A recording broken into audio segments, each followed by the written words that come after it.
How's it going, everybody? We're back once again after far, far too long for some more Let's Drink Final Fantasy Awesome. And let me give you an overview of what I've done since the last episode, off screen for your convenience, if you will. Obviously, you can see I got some levels. I actually spent probably about an hour, a little less, about an hour, doing some actual leveling. I did also, obviously, in that time, gain a lot of money. So I actually left the final dungeon, went outside to the Hummingway Cave, bought myself up to 99 cabins, which I've used one since, and you'll see here, I bought all the elixirs I could afford, which turned out to be 25 of them. So, I'll probably never use that many of them, but hey, you know, elixirs. What are you going to do? So, what we're going to do today, you can see I'm in a different save point than when we left off. I have taken the plunge, I've taken the path over to the Crystal Sword, where the wyvern waits, and we're going to try to take him on. I did a test run, and I killed him, but I had some luck on my side when I did. God damn it, are you seriously going to try to make me waste resources before I take this guy on? Seriously, you really think that's going to happen? Alright, come on now. Now, I did get, as I said, I got some luck when I took this guy on in a test run. Cecil actually completely dodged the Mega Nuke that he opens the battle with, so that was pretty cool.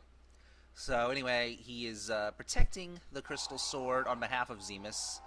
He opens the battle with a Mega Nuke. You pretty much can't escape it. Boom. And this time Cecil didn't dodge it, but he didn't take that much damage either. Alright, now, here's the gimmick of this battle. He's going to cast Wall on himself.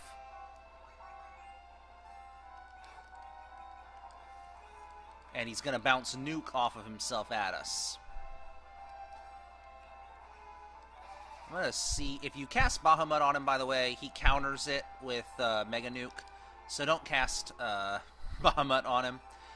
I played around with casting Titan on him in my test run, and it did about 1,500, so let's see. This does more, so we're going to go with Leviathan. Oh, okay, he counters Leviathan with Mega Nuke as well, but Rydia dodged it, so, okay. Alright. So you'll see now he bounces Nuke off of himself. And it, I guess, targeted Kain or missed or something. Anyway, let's get Rosa back to life here, since I apparently shouldn't be using Leviathan on him either. Alright, so now he bounces Nuke off. You see it hit Cecil. And doesn't kill him. Just barely, but it doesn't kill him. Now, Titan is safe. Titan I cast on him earlier, and he did not counter it with a Mega Flare. But Rydia is dead now anyway, so boom. Alright. What I'm going to do, we need to get some hit points for everybody so they can survive a nuke. Alright. And then now Rosa can start bringing the others back to life so that they can take part in this affair. Alright, hits Kain. He's alright though. He's still up. And I'm going to be saving right after this, so I might as well go right with life too, right? Get him some hit points. He heals himself. Okay, he didn't survive that long in my previous fight, so I forgot that he does that. But that's okay, that's like one hit worth. Yeah, see? So, not that big of a problem. Alright, he replenishes his wall, and he's going to start nuking us again. Hits good old Edge. Edge is still up.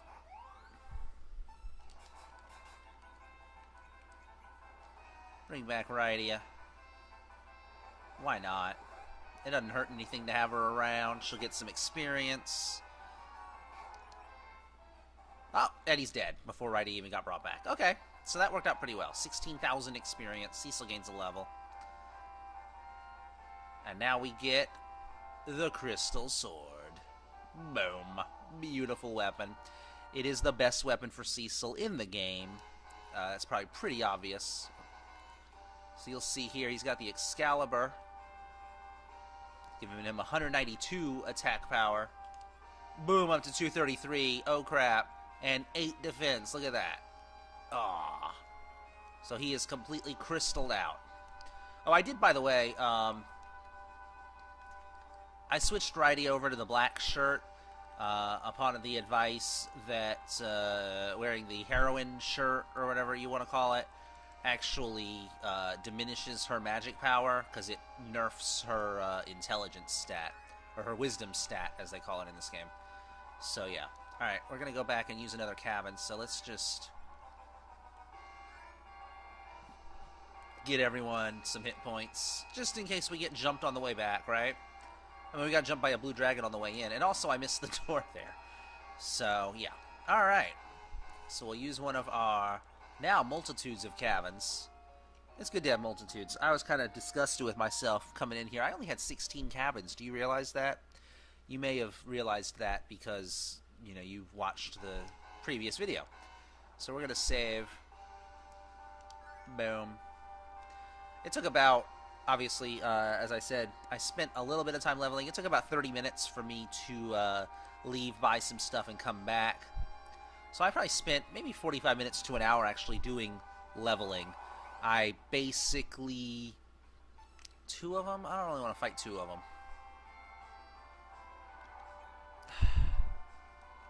Are you going to let me run? No? Okay, fine.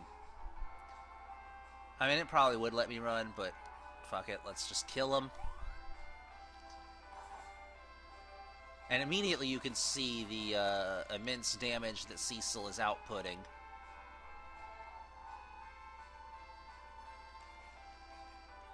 Rosa has learned... Oh, Rosa has learned all of her spells now. You can see she's got good old white, as they call holy in this version. Now, these guys don't actually do anything but cast Count on you, as they call Doom in this version, so... You know, if someone does die from getting counted out... Look at that damage, by the way. That's impressive stuff. So Kane's gonna die right here. See if he gets into the air before he dies. I don't think he will. No, he's dead. But we can just use a life potion on him. And Rose is gonna die here. Yep, she's dead. Cecil's dead. Righty gets her count reset. So that's fun. We'll bring the others back to life.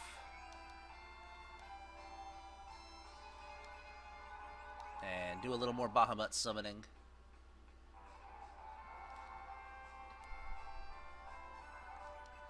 Basically, if you don't mind the fact that your characters are going to be at low hit points after the battle, there's pretty much no risk in fighting these guys, the Fatal Eyes, as they're called. As long as you heal up after the battle and keep everyone revived during it, then you're pretty much safe. And you'll see he even reset Righty's count there, because their targeting is pretty random, so, you know. It should probably die after Rosa casts white, so... Oh, it even died before that, so... Everybody survives to the end, get a bunch of money, another 16,000 experience. I pretty much leveled until I wasn't getting levels like every other fight. That's a good, I guess you could call it a litmus test of the game kind of informing you that, by the way, you are not leveled enough for the area that you are in. Oh, I just wasted 9 magic points. That's okay. So Righty and Edge were the only ones that didn't die during that battle. Good for them. I did pick up a Protect Ring, or Bracelet, or whatever they call it, on the way to the Crystal Sword, so that was off screen. I have given that now to Rosa. You'll see she has that. Okay. Just so you know. I want to make sure that I show you everything that does take place, or at least inform you of it, one way or the other. Just one Fatal Eye, so pretty much free experience, because they're not going to cause any damage.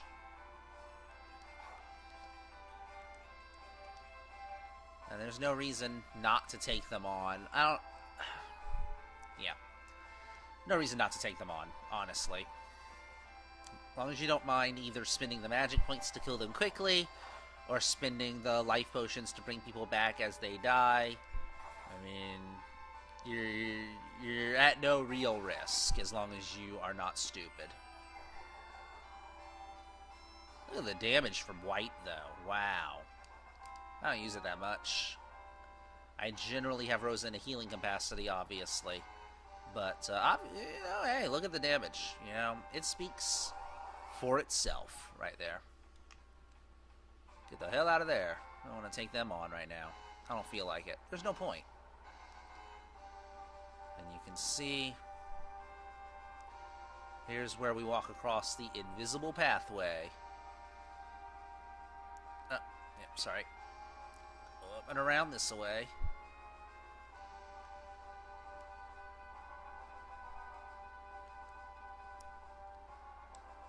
Okay.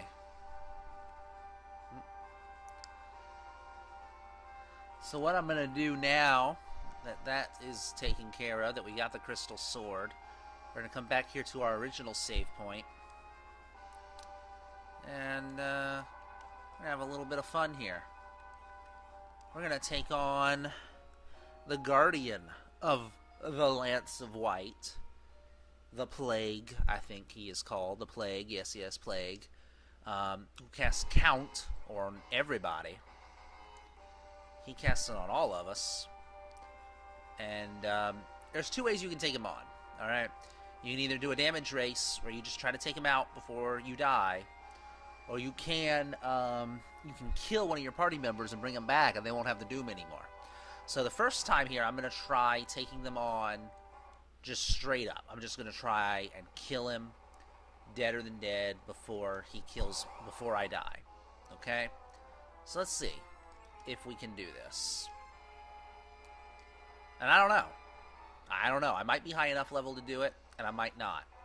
I honestly, when Visimdarf, the man Benoit, when he said, hey, you can actually just, if someone dies, you bring them back, and they don't have the counter anymore. Honestly, I can't believe it, but I never thought of that. I can't believe I never thought of that, but I never did. So let's see here if we can kill him in a damage race, or if we're going to be killing somebody off, bringing them back, and playing it that way. Because honestly, every time I've ever killed this guy, I killed him in a damage race. I probably usually... Oh, okay, there we go. Boom. Killed him in a damage race. I'm high enough level. Okay. Only 6,000 experience, but Rosa gained a level anyway. So, hey. Cool.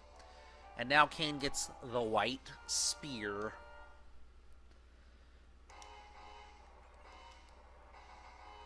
So he's going to replace the Gungnir spear with that. And you can see he loses some defense, but he goes up to 136 attack. And that is a holy element weapon. So any undead we take on, like the Defossil, and those guys are screwed. Alright, and because we have so many cabins, I'm going to use another one. I probably could get away with just using a tent, huh? But, you know what? That's not how I'm going to play it. That's not how I'm going to play it at all. Okay, so we're going to save one more time. I'm not even going to save on the same slot. That's how confident I am this is going to work out. Alright. And, oh, we got a fight. Just a King Ryu. No worries. What we're going to do next, we already took out the fucking Lunar Dragons, so... man. We're going to go on into the Lunar Subterranean. I don't know how it's spelled. We're going to look at it in just a second here. And we're going to take on Ogopogo. Oh, I can basically kill this guy for free. You'll see here. He gets a little bit of damage in on Edge, but otherwise... Look at that. Quad 9 damage from Cecil because he's got the Crystal Sword now. And then Edge takes him out. There would have been another quad 9 damage coming from Kain. Whichever one of them hits first pretty much finishes that dude off. Because they both got holy element weapons now. And you motherfuckers don't compare. So we're going to take on Ogopogo to try to get, I think, what does he guard? The Masamune? I'm pretty sure. We're going to have some fun with it. First, we got a red dragon. So let's take on a red dragon. This is one of the enemies, obviously, that I did some grinding with. I grinded on this guy. Heat Ray, boom. Doesn't do much damage once you do damage to him. I probably could have had Rosa do like a Cure 2 or something, but yeah, no, fuck it. This Ice 3 is going to take him out. So there we go. Easy 10,000 experience. Kane gains a level, and Edge gains a level. Basically, at this point, everybody needs, 60, 70,000 experience to level, okay? Cecil's midway between. So the easy thing to do is, you fight 5 or 6 battles, and, oh, hey, I'll level for somebody. I could use Cure 2 actually, and get some more. And I'm paranoid down here, and Cecil's got a good amount of magic points now, so heal him to full. Alright, now a Behemoth. Might as well take him out too. I don't think you can run from any of these anyway, so boom. You'll see you do a lot of damage to him. And basically all I do with these guys is Kane, Cecil, and Edge, take them out. Rosa and Rydia sit back. If Rosa needs to do healing, she'll do some healing. But right now everybody's good on hit points. And look at all the damage Cecil does now. Look at all the damage that Cecil does now. It is incredible. Absolutely amazing. So we'll give Edge a Cure 2. Because he does take a good beat. Oh, okay. Well, he's dead anyway.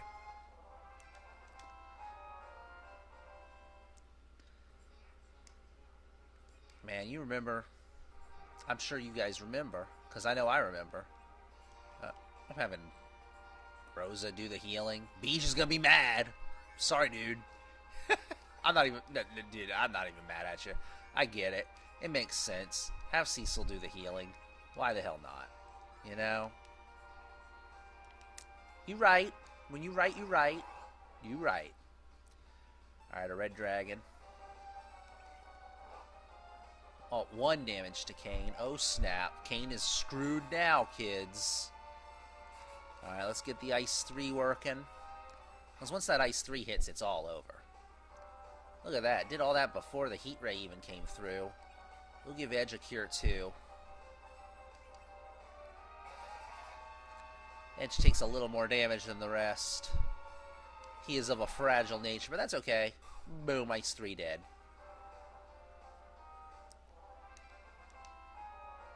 Rydia gets a level. Rydia has got almost all of her spells now, by the way. I'll show you here. She's got everything but Meteo. Everything but the Meteo. Well, and technically she also does not have Imp, Mage, I think they call it, or Bomb summons, but, screw that, who cares.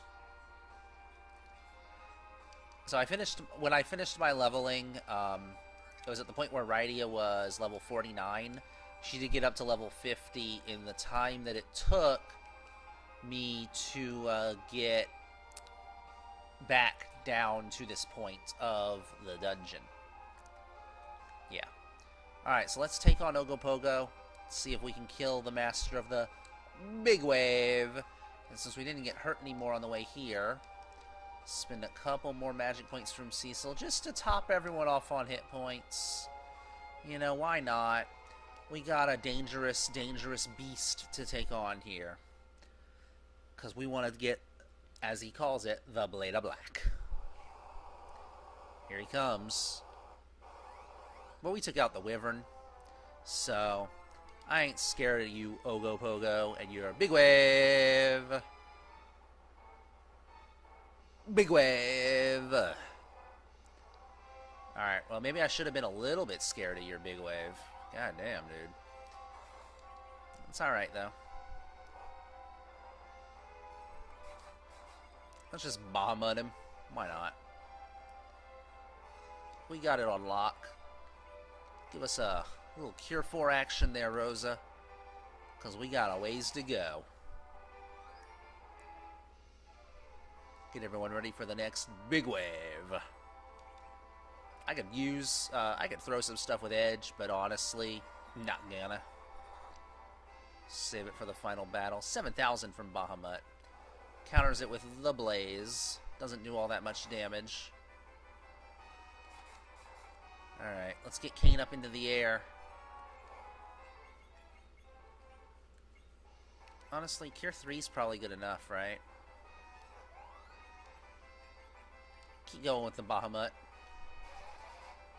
Let's see here. Yeah, that works. It doesn't really get Cecil to full, but he's got more hit points than most of the others anyway, so... Oh, big wave! But only a single big wave, so... It's the double big wave that really screws your lunch. And believe me, you do not want some dude coming around screwing your lunch. Yeah, he does counter Bahamut with Blaze, but as you can see, it doesn't do all that much damage. And Rosa can Cure 4 all the bad news away.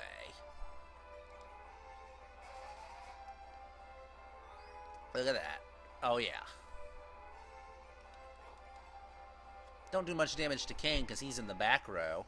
I keep him in the back row because he jumps all the time, and with his great armor, he basically takes almost no physical damage. It's just the way I do things. Alright. Boom, Ogopogo down. 12,000 experience, Cecil gains a level, and Edge gets his ultimate weapon, the Masamune. Alright. So let's equip Edge up. He had the Murasame, so we're going to replace that with the Masamune, and then replace his longsword with the Murasame. Edge gets up to 174 attack power. That's more than Kane, but nowhere near as much as goddamn Cecil. Alright, how are we doing on the hit points? Let's have Cecil top everyone off before we go back up and save one last time. Because you know what we're going to do now? Well, I'll tell you what we're going to do now. We're going for it. We're going to try to end the game. We're going to try to end the game tonight. First, we got to take on a behemoth. That's alright.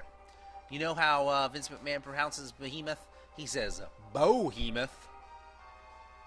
Sorry, I've been, if you don't know about my side projects, I've been watching WWF Monday Night Raw from the very beginning, and let me tell you, when Vince McMahon talks about a man named Yokozuna, and he calls him Bohemoth every single time, I gotta tell you, it's pretty funny. I get a kick out of the way he says behemoth. Because it's behemoth. It's not Bohemoth. Okay? You know it. I know it. The American people know it. Thank you. Alright. Oh. As you can see, because of the leveling that has occurred, our turn order is just out of whack. People are going willy-nilly. People are going all over the place. That's okay, though. That's okay. So let's keep everyone healed up, because that is the pinnacle of shit, is to be in the middle of a session of leveling or going for it all. Going for the game winner and get just killed off. Just get brutally murdered on the way. Nobody wants that. I don't want that. You don't want that. Maybe you want that because maybe I'm weird when I die. I don't know. Do you know? I don't die that often, but I bet you know that when it happens, I'm a crazy son of a bitch. Yeah, you know. Everybody knows. Oh, man. Getting jumped by some Ryus of the King and the Ging sort. That's alright, though. That's alright. I ain't mad at you. I ain't mad at you. Not by a long shot. Defossil. Kill it for free. You can see, normally, I could have had righty attack there. It wouldn't really... Look at the damage. Edge jumps up by about 1,500 damage. But you can see, it even curses somebody this time. God damn, people. You're just... I'm mad at you. Okay? Normally Kane is the first person to go in my party, but because of where the leveling stands, Edge's speed right now is better, and it throws everybody off. It throws everybody off. I don't really like it. So hopefully by the time I get down to Zeramis, I'll have fought enough weird things that there'll have been enough levels gotten that Kane is back where he belongs in front of the order. Because I don't know, I get into a routine, you know, because I'm human, you're human, we're all human. If you're not listening to this and if you're listening to this and you're not human, I don't even know what to tell you. All right? I don't know at all what to tell you. What I am going to do is I'm going to save the game right here. Boom. Saved it. Okay. Now it's time. Maybe this is it. Maybe tonight's the night. Maybe tonight is unexpectedly the grand finale of Let's Drink Final Fantasy Awesome. I don't know. You don't know. None of us know. All I know is there's way too many King Ryus and Ging Ryus on this floor for me to take, for me to stomach, for you to stomach, for it. Oh my God Almighty, this encounter rate. But it is a defossil. I'll kill it. I will kill it dead. Edge gets hit. That's alright. Edge can get hit all he wants. It doesn't upset me for Edge to get hit. The curse, you know, if the curse hits, it goes away after the fight, so I guess it doesn't really bother me that much. It's just silly. It's just silly is all it is. Alright. We'll, get Edge his hit points back. Why not? Alright. Oh my God, seriously, like 2 steps. 2 steps, man. I want to give a shout out. I want to give a shout out to the version of Cam Studio that I've been using now, because not only does it oh wow, look at this. Oh, big hit on Rydia. That's alright. Not only does this version of Cam Studio allow for much greater latitude in terms of recording sizes of the area that I record, because it lets me just say, hey, I want to record this window. Boom. Instead of having to like set the size specifically, which is, it's awesome. It's really great. Not only that, but also it has now a status thing where instead of just saying how long I've been recording, it also says what the size of the file is. Now, you might remember way back on the original Night 2 of the first Let's Drink Final Fantasy, I let it record way too long, and it lost the file because the file was too big. And so ever since I've been a wiser individual, I've split my recordings up so that it functions correctly and doesn't, lose files. But now it actually tells me what the current file size is as I'm recording. So I know, okay, hey, wait, I'm approaching 2 gigs where it's going to lose the file, and I can stop the recording here and start a new file so that I have the whole thing. So that's great. That is a tremendous, tremendous asset to me, personally. Because it means less individual files to get one episode done. Yeah. So anyway, behemoths, you know them. They counter every physical attack with an attack. If you cast certain spells on them, there's an edge gain levels. If you cast certain spells on them, then they counter with, I think it's called Maelstrom. Cecil. I think it's called Maelstrom. It weakens everybody. Or it might be called Storm in this version. I honestly don't remember. But I'm sure if you've ever played this game, you've seen it. Oh, man. My vision is all blurry right now. Alright. So do I bother with the treasure chest? Yeah, I bother with the treasure chest. Do I take on another behemoth? Of course I take on another behemoth. Honestly, behemoths just cost magic healing after the fight. You know what I mean? Like, when you first encounter them in the Bahamut cave on the moon, you know, they're trouble, they're danger. But at this point, they're not. They're really not. They're just another enemy. Which, since every enemy here in the lunar subterranean area, here in the core, since they all get the boss music, I guess they really are just another enemy. It just so happens that they happen to be a boss. Look at that. Even Righty doesn't take all that much damage. And, yep, dead. Boom. Kane gets a level, so hopefully now he'll start going first in battles again. Because, really annoying otherwise. I'm getting a lot of levels even just walking through here.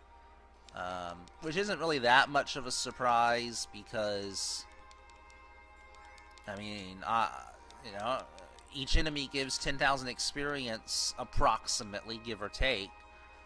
And there's an elixir. So I probably will never actually get any use out of that. It's alright. Will I get this treasure chest? Sure, why not? It's a whistle. Whistle's called the Big Chocobo, or the Fat Chocobo if you don't know. I'm sure I've probably explained that before. But if I haven't, now you know. I don't use the Fat Chocobo that much. A Ninja Star for Edge. There was also a Ninja Star for Edge on the first floor of this area that I got off screen. Ooh, 2 behemoths in one fight. Now this is interesting. You don't get that often. I'm still not going to have any trouble with them. But one of them will actually get, like, a turn of its own, which is, you know, pretty rare with these guys. Their actual turns are very few and far between. They typically do just a physical attack. It's about the same strength, obviously, as well as the counters that they do. So, but I don't think I'll kill both of them before the second one gets an attack on me. Although, let's face it, that would be incredibly badass of me. No, there you go. Oh, that's the counter. Never mind. Wow. I hit the guy. He does the counter, and I go, oh, that's not the counter. Oh. Man, oh man. So this is going to get me a good 22,000 experience, which is pretty great. Let's target a Cure 2 right on edge. It'll give him back about 1,000. Yep. Oh, why did I have Righty attack? That was really dumb. Yep. And... oh, it got its normal attack. Did 36 damage. I don't know why I had Righty attack. That was just... that was beyond stupid. It's okay, though. It's dead now anyway. Look at that. 23,000 experience. Righty gains a level. She does not know Meteo. I mean, barring something really weird happening, she's not gonna learn Meteo in this playthrough. You don't really need Meteo, obviously. Which I find kind of weird. Now that we're here at the end, let me just say, I find it really weird that Meteo is not actually something that you particularly need. Because, I mean, all that for a fucking Ninja Star. Because Meteo, I mean, the game is based around... like, half the game is based around Meteo. Okay, an Evil Mask. I haven't run into one of these on this go-through. This is how Evil Masks work. They cast Wall on themselves, then they cast Wall on all of you. And then what they do is they cast spells on themselves and then bounce at you. So they cast White, and they cast Nuke, and they cast Bio. Actually, Virus in this version, which is a great spell, has the awesome sound effect. Yeah. And then right at the point where the wall on you wears off, he casts Cure 3 on all of your people to try to bounce it back to himself. But it's too late, it doesn't work, because wall's already worn off. It's really weird how the timing on that works. Anyway, it's not long for this world because I spent 2 casts of Bahamut on it. Usually I only do 1 and then finish it off with attacks from there. I just really felt like taking this guy out. Because as you can see, she's still got all... Right, he's still almost got 300 magic points. And we get healed to full going into the final battle anyway, so... You know, why not use what you're going to use here at the end? Get your kicks in while you can. Alright. Okay. The breath. Which, this guy, all he does, you will remember, all he does is peep at you. Find that you have no weak points. Like, he doesn't counter anything. He doesn't, like, attack. You can just hit him until he dies. So I'm not going to waste arrows with Rosa. I'm not going to waste magic points with anybody. I'm just going to hit him until he dies. And luckily, it will now take less time for him to die than it did on my previous run down here in the bottom. In the last episode, you'll remember when I died at Zeramus. So yeah.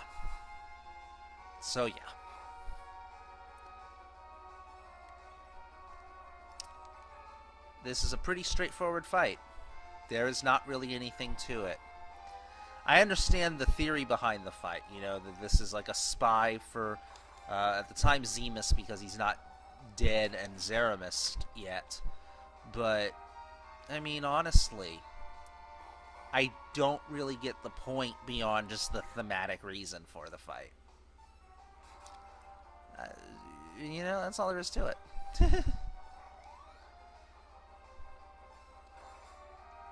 Except this guy does have a lot of hit points, so he does take a while. Also, it's nice to know that none of my people have any weak points. I wonder if you had, you know, like the fire armor and the ice armor earlier in the game, where you wear it and it makes you strong against one element but weak against the other. I wonder if you wear that here, if it says that you're weak to that element. I don't think I have any of that stuff anymore, so I can't, like, test it now. But it's something to think about. Somebody out there, I'm sure, has probably figured this out and has tested this, but it's not me, and I haven't read their report. And I really hope I don't have to fight too many of these. Can you even run from these? I don't even know. I don't think you can. Yeah, okay. Finally dead. Oh, me.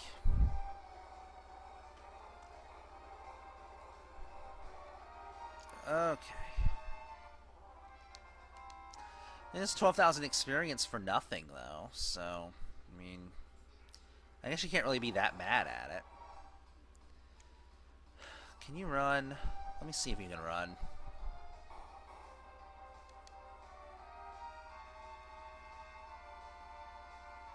And... no, I guess not. Alright. Let's spend another 5 minutes killing this guy. So, those of you that have been following along, if you've watched my previous run of Final Fantasy, or if you follow along with the Solo Thief, or you watched The Legend of Zelda, you know, whatever. If you've seen anything else that I've done, maybe you've said, oh, okay, what's this idiot going to do after this game? Because whether it is tonight or whether I have to do more leveling in order to kill Zeramus, I don't think I should have to, though. What's this idiot going to do next? Well, I've talked about this previously on the Final Fantasy board on GameFAQs in the thread that I set up there for this, but if you don't follow that, if you don't care to follow that, fine. You know, I don't begrudge you. But what I'm planning to do is pretty much go through the Final Fantasy games in the order that I played them. So I did Final Fantasy, and now this is Final Fantasy Awesome. And so what Final Fantasy game did I play next? Well, what do you think? That's right. Mystic Quest. I'm going to let that sink in. Mystic Quest. Oh, yeah. The little dummy game, the little crazy tutorial on how to play an RPG. I played it. And I'm going to play it again. And if you want, you can watch me play it. If you don't want, you don't have to. You're not going to upset me one way or the other. But I figure, let's be authentic. Let's do this my way and take the games on as I took them on. And so that means, hey, Mystic Quest is up next. Okay, here's a mind. They actually attack. Can't really but as you can see,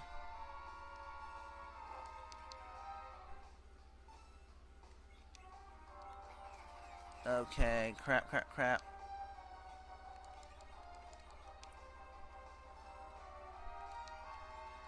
And you really don't want to have to deal with charmed people.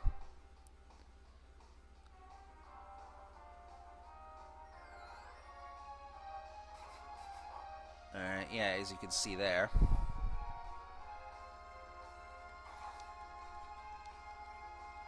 Kain does get his one charmed attack off. Edge gets one more off. They have very high physical defense, as you can see. But not so high magic defense.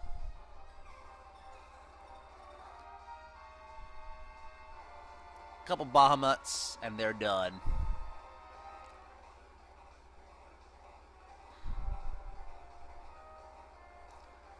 Wraps that up.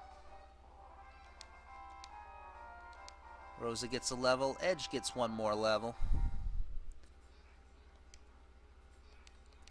And you'll see I'm still getting levels fairly frequently just by fighting the regular battles down here. Just not... Like, I was literally getting levels... Like, there would be someone leveling either, like, every fight or every second or third fight for a while. Which is as I said, the test that I used to determine when I was done leveling is when that stopped happening. Alright. So here we are. Here we are. Let's see.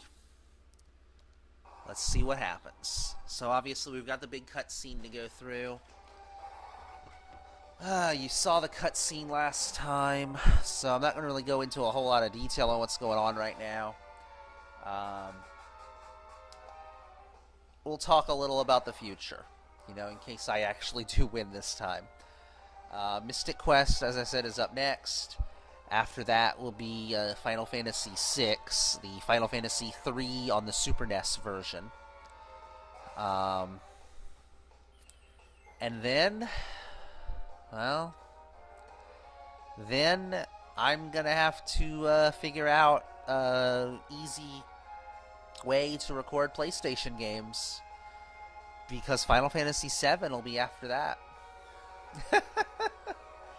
Oh, yeah. 7, man. 7. I don't hate it. I don't like it all that much, but I don't hate it. So we'll get to go through that one, and we'll have a lot of fun, I think, because there's a lot good and bad about that game.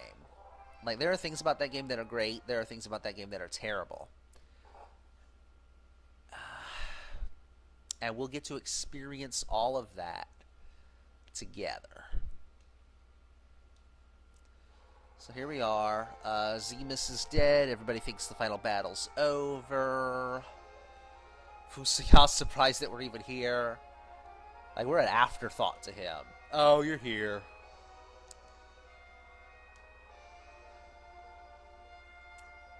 And of course, Cecil is, kind of a whiny little emo bastard at this point.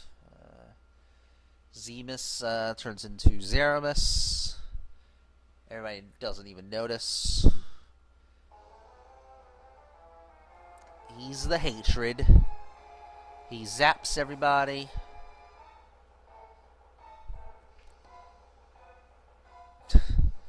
I just love the phrase, death only increased his hatred. Yep. Well, there you go.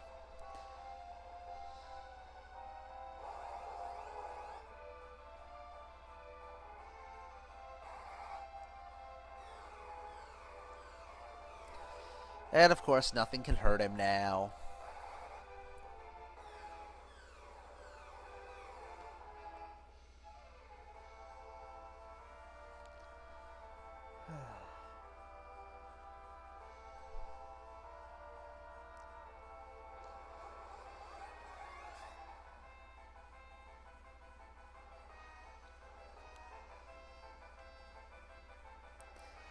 I'm sorry, I mean, we've watched this cutscene before together. I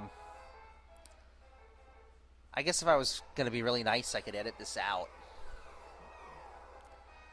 I mean, I know how. I just... eh.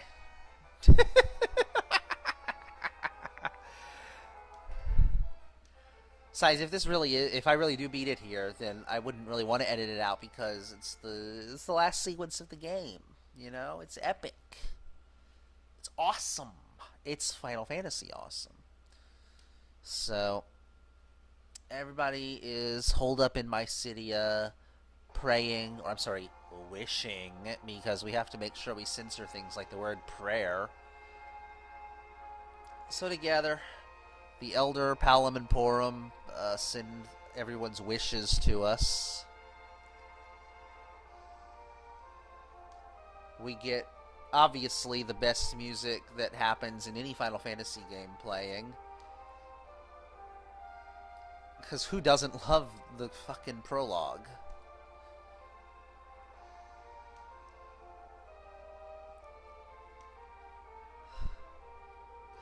I like how there's just these two clerics from Teroya there. Like, everyone else there is somebody, you know? Like, even Cid's assistants, you know, you go through the whole game and they're always there. They help you out. They put the hook on the Enterprise for you. The Elder calls to the moon to grant their wish. And I guess, you know, the power of wishing, the power of prayer, it actually works. So he goes over to Golbez. Golbez gives him the crystal. And here we go. Cecil swears he will destroy Zeramus. And now everyone appears bit by bit to make it possible, to make it happen. Palom and Porom, they're there. They bring back everybody. Everybody's alive again, and a cowboy.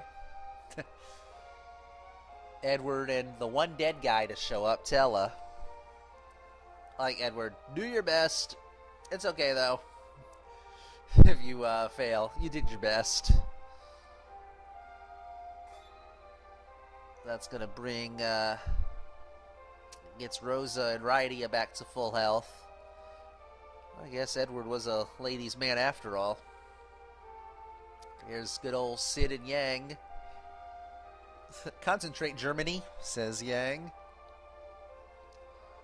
Cid implores us, hold on to it, never doubt it, don't make a move without it. That's going to get Kain and Edge back to full. And then, of course, here in the end, good old Golbez and Fusoya. Eventually, yep, there they are. Bless him, Moon. Oh, yeah. I like how the Moon is this, like, all-powerful entity in the Final Fantasy awesome world. Golbez, you know, let your sacred power be with the crystal. Boom. I guess that's all we really needed to know. Zeramis! I love the line. Zeramis, it's the end. Like, it's just, like, it's such a crazy, weird line. Alright, so Zeramis is doing his thing. There's not really any point in doing anything before using the crystal. You could conceivably put some buffs on people. But as you see, Shell and Protect aren't in this version, so you can't really protect against magic. You could conceivably haste people. Or, I'm sorry. You could fast people. But Zeramis uses the black hole attack that gets rid of everybody's stuff, so not gonna bother. We're just gonna get right into it. We're gonna use the crystal.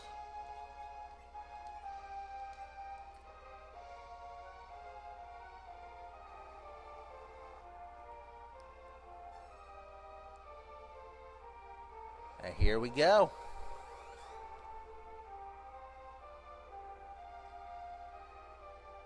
Now we move into the final battle. We get some great music.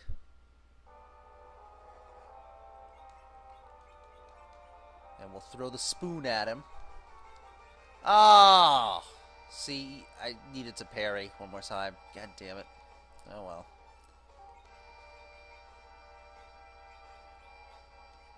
It seems silly to use it beforehand, so we'll just start fasting people anyway.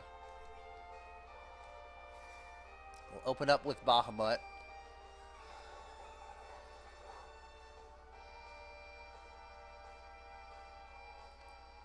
Yeah, use your virus. It doesn't do that much. Alright, now we're going to throw Excalibur at him.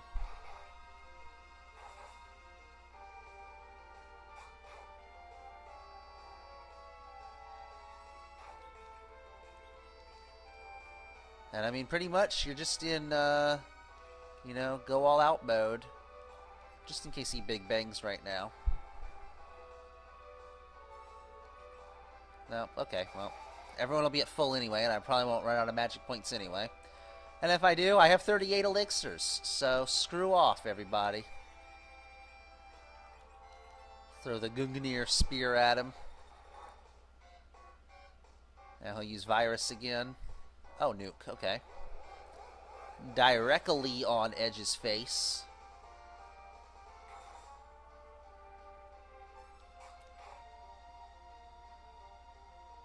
Yeah, okay, there's our first big bang.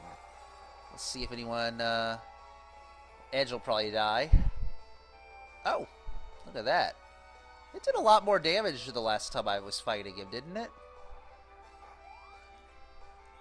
Alright, well, we'll keep throwing shit. I guess this is kind of be trivial if that's all Big Bang's gonna do to me. I'm sorry. Honestly, I'm usually a higher level when I fight him than this. Like, just, I usually level until I get Meteo because I like having Meteo. Oh well. Sorry. I guess the point is to see the victory anyway, not the... Alright, well, he's going to counter this. Yeah, virus again. And Rosa's got some Kieran ready for us.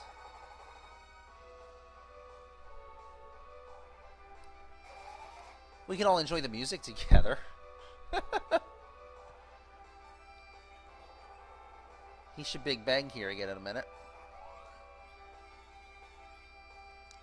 See what the Drain Sword does damage-wise when we chuck it.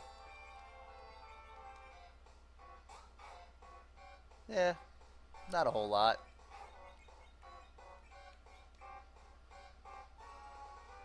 Okay, here's another Big Bang.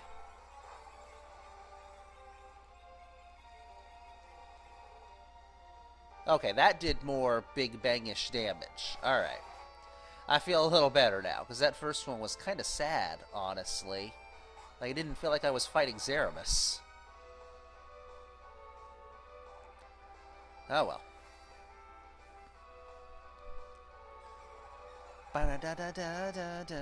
Sorry. Yeah, hits us with the virus.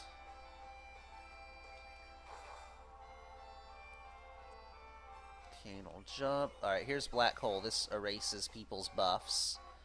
So the fast that I put on Edge is gone now. And honestly, the Ninja Stars are doing more than some of the little weapons that I could have thrown are. So just keep chucking those. They do more than Edge's attack does, certainly. I mean, those are the last of the Ninja Stars.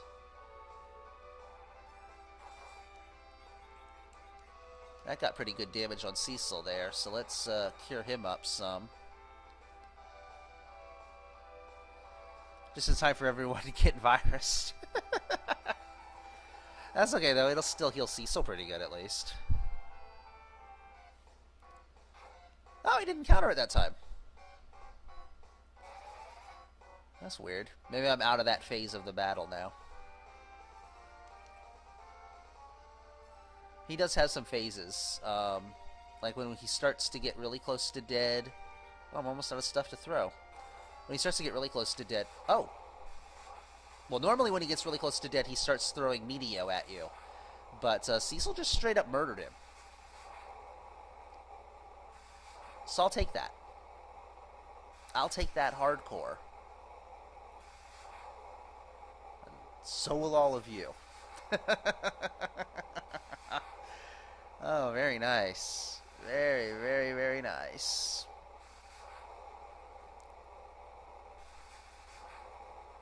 So that, my friends, is Final Fantasy Awesome.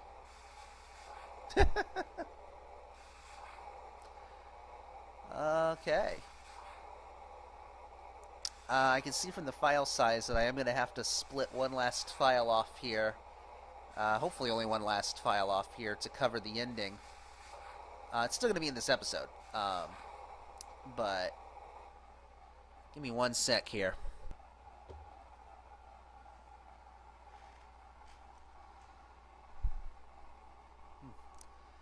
It's pretty fortunate that that this was the end because I'm kind of sobering up. So yeah, I'm not really gonna be concerned all that much that I'm not all that drunk for the ending itself. Yeah, I'm not gonna go get anything else to drink. We're just gonna go through the ending now together as friends. You know, I think all of us, me, you, anybody that watches this, I don't know. We're a team, all of us. You know, we come together to enjoy these games because I'm going to do games that I enjoy. You know, one way or the other. I'm not going to force myself into being one of those people that I like how Fusoya. Okay, look, Fusoya. He's like, oh, well done. Really? I don't know. Edge just takes the compliment. You know, like oh, obviously we're better. We're great. So there is, of course, the concern. You know, Zerima say, you know, I'm around whenever there's evil in people. And, you know, Fusaya says, hey, you know, it's true. There's good, there's evil. Do what you do.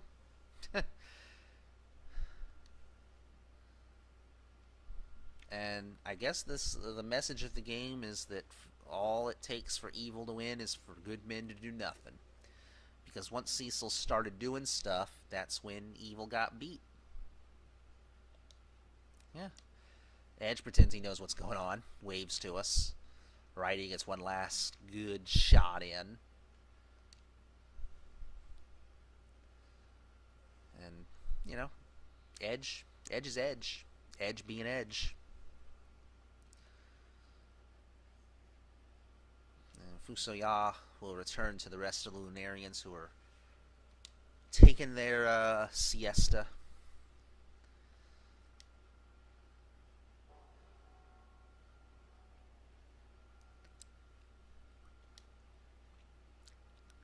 And Golbez basically admits, hey, look, if I go back to Earth, people are gonna think of me as a monster because I wrecked everybody's shit. Just straight up wrecked it. Okay, well, you know.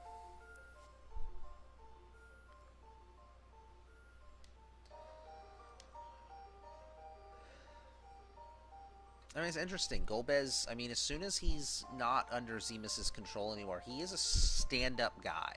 Like, his first thing is, I'm gonna go kill Zemus because he is totally evil. He apologizes to Cecil over and over again. You know, he admits, he knows, he's done horrible things. Not strictly his fault, really, but he admits, you know, I was horrible to you. I understand that you hate me. It's a good twist, or not necessarily a twist. It's an exception to the way this gets played a lot of times. You know, a lot of times, mind control guy, after getting freed, is like, oh, none of that was my fault. So everybody's basically telling Cecil, you know, look, this guy's your brother. Whether you like him or not, he is. Say what you're going to say. One last chance. And he goes up, you know.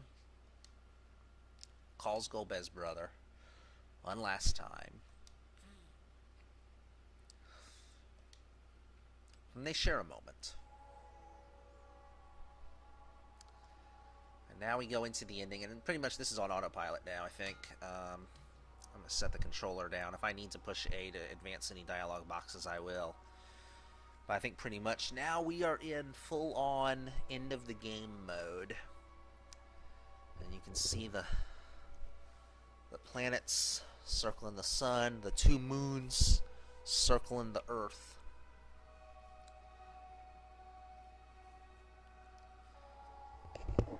And there's a lot going on now. I'm going to lean back here and watch. Got the microphone. We get the Mysidian legend one more time. So, I mean, I always loved this game. You know, this is one of the 2 games that got me into Final Fantasy, into role-playing games in general. Not even just video role-playing games, but, you know, tabletop, anything of that nature. I mean, between the original Final Fantasy and this game, this is what did it. You know, these 2 games... Can you say they're the best games in the series? I don't know. Maybe. Everybody has their own thing. Everybody has their own thing. You know, everybody's going to have their own theory. Everyone's going to have their own belief. For me, this is the best one. It's my favorite, I should say. As a game, I think 6, 3 in the US is better. But I think this does more with less. So the big whale returns to the sea. And now we get some where are they nows. We get some where are they nows. You know, Porom still training in Mysidia with the Elder. Palom still running off, being a dick. Loves the ladies. Bragging to him. Obviously, if you play After Years, you know who the little girl is that he is bragging to. Porum's still punching him around. Drags him back.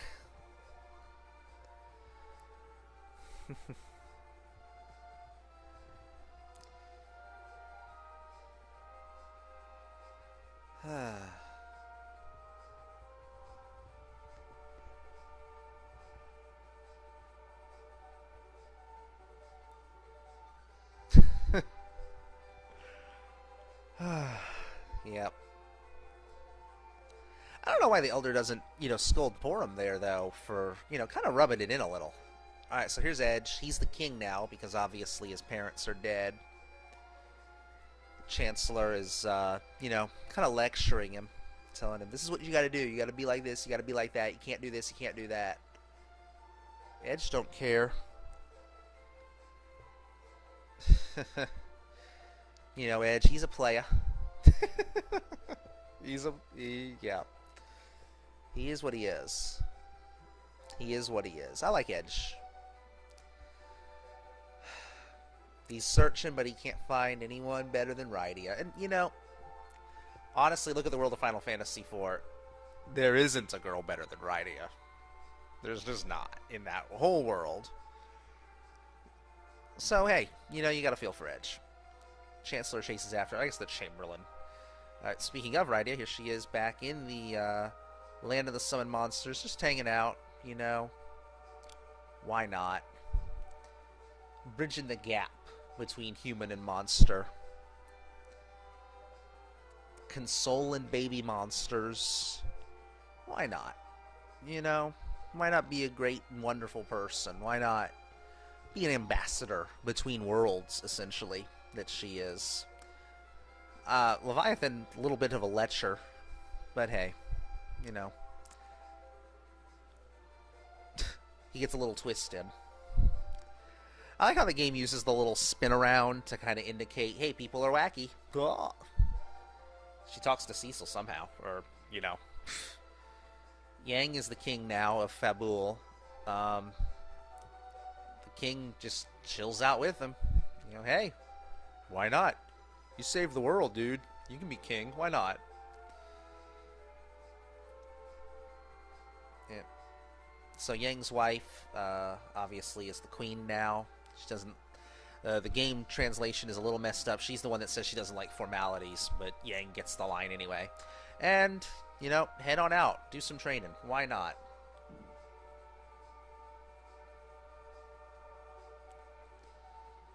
He's just called the former king. Doesn't even get a name. That's alright. Edward, working on rebuilding Damcian. You know, I gotta give credit. Credit where it's due. Edward, in the end, as a player character, sucks. But as a character in the game, actually pretty interesting. I mean, think about the journey that this guy goes on from being a complete waste of time bard that hides behind everybody, can't do anything himself, saves the party in the battle with the Dark Elf.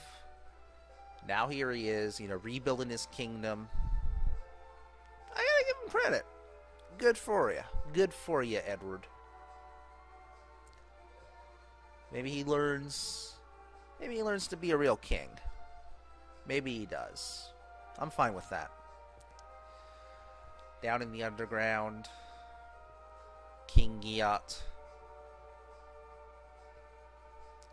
They're working on rebuilding the castle. Good for them, you know. I don't know how much damage it really took, but they're rebuilding it. So one guy's complaining there's not enough material. Sorry, I know this ending, so I'm jumping the gun a little, but he's complaining. And Giat says, you know what? Psh, there's no war anymore, you know? There's no more war. Get rid of the tanks. Use that. And I was like, oh, okay. Psh, never thought of that. Lolly ho. Luca happily wonders what's going on, because that way Giat can say, oh, hey, Cecil's going to be the king of Baron. Marion Rosa, she'll be the queen. Awesome stuff. And they get to go. So that's even better, right? You need dwarves. Lolly ho. Another dude comes up. You're a lazy dude, Giat.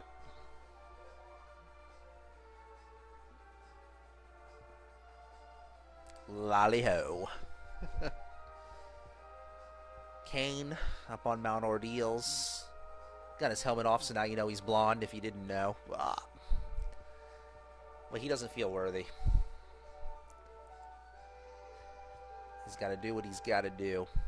We won't see him again for a long, long time.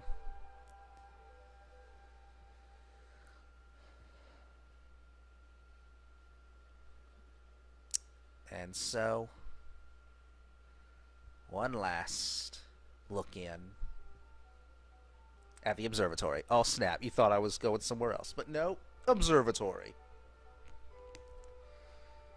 So they're looking through the telescope. And oh, hey. Look at the moon.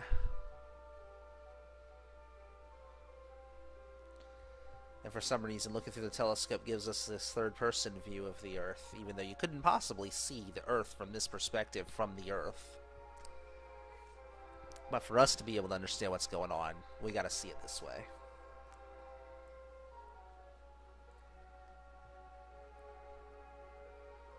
Also, how does it orbit the sun this fast? I'm gonna call bullshit on that.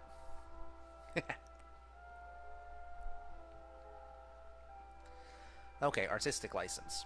So anyway, one of the moons, the Lunarian moon, it just flies off on its own. Boom, done. See you guys later. And now, one last look in on Baron.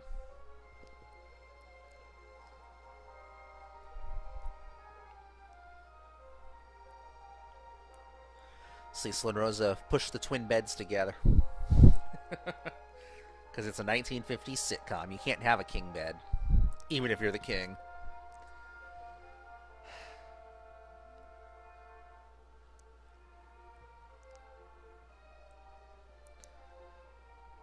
And here we go. This is it. This is the end. Cid comes to get them.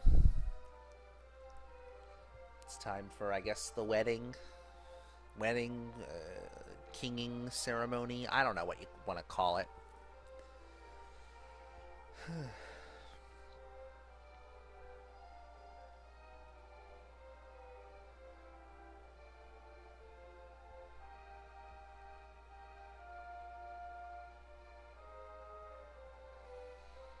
And of course it's playing the prologue, so it's hard for me to talk over because I just like to hear it. And everyone's coming.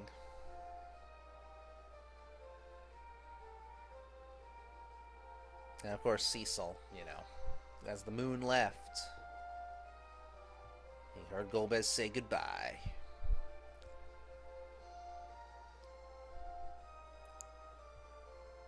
Edge comes in first. He puts the moves on Rosa because he is Edge. And why not? Just doing his part for, you know, country-to-country relations. Giat and Luca. And Luca, you know, wants to get an eyeful of Cecil as well. In comes good old Yang. He's solemn and dignified because he's awesome. Gets his gang on. Palom and Porum. Palom's awesome. Goes and hops in the throne. Porum punches him one more time. Why not? In comes the Elder. Hey, Palom goes and checks out Luca. Why not? You know? Palom, I told you, he loves the ladies. Edward. He's a king too, so he's like, alright. Been there, done that. And Rydia. Edge can't even look at him. Look at her. She tries, but he, you know, it's tough. It's really the tragedy of this game that, you know, here in the end, the last time they'll see each other for however long. Can't even say one word to each other. Oh well. Area waves. Everyone with the sprites to wave waves.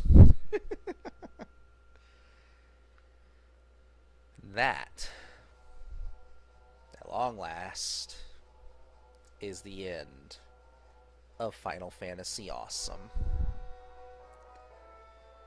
Here are the credits. At this point, if you were to turn off the video, I won't be mad at you. I don't really have anything else I'm going to say that's of any great importance. I just, you know, thanks if you've watched. Thanks if you've commented. Thanks if you've, you know, had any interaction with this game. You know, not even with me. I don't care. You know, you don't have to. You don't have to come to me and say, "Hey, you know, I love what you've done." Just if you've loved this game, that's enough for me because this really is it. You know, this is the game for me. There's a reason I call it Final Fantasy Awesome, okay? And it's not just in the joking way of, you know, I'm gonna call it Final Fantasy Awesome because other people made fun of the US version and its weirdness and its, you know, cutting out of certain things and its little strange translation issues and this and that and the other. You know, would I have loved a more faithful translation? Would I have been enamored with this game if it had, you know, all the individual items that were dummied out, the commands that weren't used? Would any of that have affected my love of the game? No, it wouldn't. Okay? I can't say I would have loved it more. I can't say I would have loved it less. This game as it is worked for me. And it worked for a lot of other people too. And you can badmouth it if you want. You can say that it's dumbed down.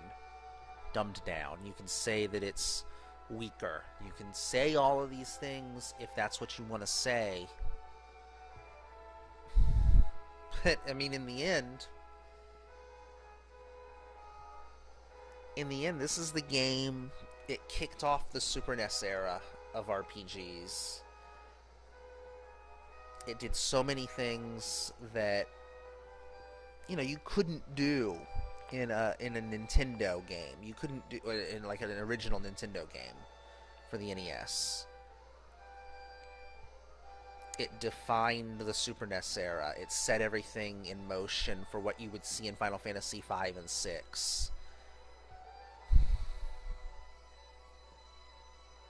It cemented Final Fantasy as something that I've played for literally decades now. And that even if they don't ever make another one that I like, I'm still going to be playing for decades because I still have these. I still have what's come already. And I can't think of anything better to close on than that. So, I'll see y'all soon. We're going to have a great time finishing out the Solo Thief on Final Fantasy. And we're going to have a great time with Mystic Quest and everything beyond. So, from Final Fantasy Awesome, that's it. But we're still going to keep on going. Good night.